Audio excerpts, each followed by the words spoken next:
India गठबंधन की सरकार बनेगी और बहुत मजबूत सरकार बनेगी, इसलिए कि बेरोज़गारी जो है एजेंडा बन चुका है बिहार का और निश्चित तौर पर एक ऐसी सरकार की ज़रूरत है। यह सरकार बूढ़ी हो चुकी है और निष्क्रिय हो चुकी है। ठीक ना, माननीय मुख्यमंत्री जी अस्वस्थ हैं। उनकी अस्वस्थता का फ़ायदा उठाकर भारतीय जनता पार्टी बिहार की गद्दी को हथियाना चाहती है और हम अपने निजी अनुभव के आधार पर कह रहे हैं कि उनको एक तरह से कैद कर लिया गया है। वो कहीं बात भी करना चाहते हैं। जब बजटकालीन सत्र चल रहा था तो हमने देखा विधानसभा के अंदर हमारे विधायक दल के नेता कॉमरेड महबूब आलम से वो बात करना चाहते थे। माननीय मुख्यमंत्री जी भी इच्छुक थे बातचीत करने के लिए, लेकिन उनको मैंने चलिए चला जाए हाथ खींच करके ले जाया गया। मीडिया कर्मियों को चुप कराया गया। अभी जो मैंने एक कार्यक्रम था बिहार दिवस, उस पर देखा कि माननीय मुख्यमंत्री जी मीडिया को संबोधित करना चाहते थे, लेकिन उनको जो लोग ले गए वहाँ से। तो कहने का मतलब है कि बीजेपी जो है वो हाईजैक करना चाहती है।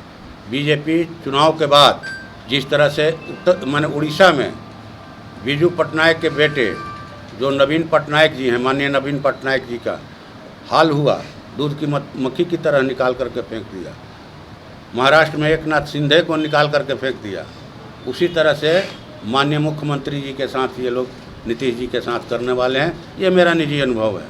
ये जिसको भी जिस क्षेत्रीय दल को गला लगाते हैं, ठीक ना, इनका आलिंगन जो है धृतराष्ट्र का आलिंगन है, चकनाचूर कर देते हैं। चकनाचूर होना है तो हम तो यही कहेंगे कि बीजेपी बुरी तरह से मात खाएगी, इसलिए कि अब यहाँ का समाज नया नेतृत्व चाह रहा है और नई सरकार चाह रहा है। 20 साल बहुत, कितना दिन आप सरकार चलाइएगा? हाँ, चारों तरफ भ्रष्टाचार का बोलबाला है। हैं, छात्र युवाओं से लेकर माने जो भी आंदोलनकारी सड़क पर आ रहे हैं, दौड़ा दौड़ करके उनको लाठी से पीट रहे हैं। ठीक ना, कोई भी परीक्षा इनका बिना पेपर लिख के पूरा नहीं होता।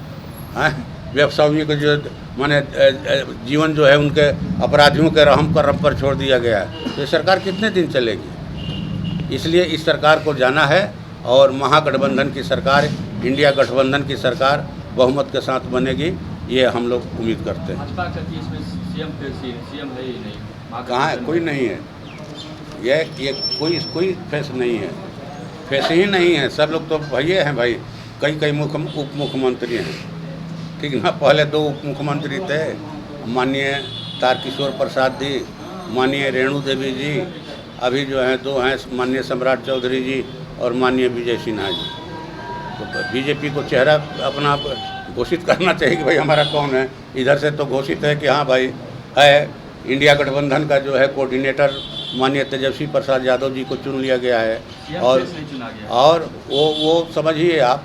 और वो जो है बिहार विधानसभा में विपक्ष के नेता हैं और प्रतिपक्ष के नेता हैं और वो बिहार का उप मुख्यमंत्री भी रह चुके हैं।